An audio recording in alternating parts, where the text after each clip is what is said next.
கொஞ்சம் கூட மரியாதை தெரியாம நடக்கிற நீ. எனக்கு அப்பா மரியாதை தெரியல. அப்ப எனக்கு மரியாதை தெரியல இல்ல? சொல்லு, எனக்கு மரியாதை தெரியல. எல்லாம் அவுட் ஹவுஸ்ல இருந்தா என் பங்களாக்குள்ள வந்து உட்கார்றேன். பங்களாக்குள்ள உட்காரத்துக்கு ஒரு டீசென்ட் வேணும். உனக்கு எஜுகேஷன் இல்ல, நாகரிகம் இல்ல, பர்சனாலிட்டி இல்ல, ஒண்ணு இல்ல. வெத்தலை பாக்கு தட்டு சோபாவிலே ஒரு இலைய போட்டு சோறு தின்னு அசிங்கமா தெரியல உனக்கு? என்னதான் தாயாரா இருந்தாலும் எப்போ ஃபாரின்ல போய் படிச்சுட்டு வந்தோம் எங்க கிட்ட எல்லாம் நீ பேசக்கூடாது, ஒதுங்கி நடக்கணும். சொன்னா தெரிய மாட்டேங்குது. எல்லாம் யூரோப்பியன்ஸா வர்றான். என்ன பார்க்க மிஸ்டர் தாம்சன் ஹோட் எல்லா சுப்பீரியர் ஆபீசர்ஸ் எல்லாருமே வந்து உட்காந்துருக்கா. நீ தூணுகிட்ட வந்து நாய் மாதிரி நின்னு பாக்குறே. ஏண்டா நான் வந்து நின்னு பார்க்க கூடாதா? நீ ஏன் பாக்குறே? ஏன் பாக்குறே? அவன் யாருன்னு கேட்கறான். தாயாருன்னு சொல்றதுக்கு எவ்வளவு வெக்கமா இருக்கு தெரியுமா எனக்கு?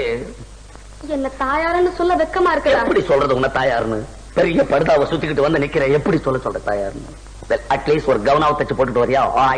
சொல்லலாம், பரவாயில்ல தாயாருன்னு. நானா கவுன் போட்டுக்கணும்? என்ன நாங்க ஃபாரின்ல படிச்சது நீங்க தான் கவுன் போடணும், வேற யார் போடுவான்னு நினைச்சுக்கிட்டு இருக்கேன்.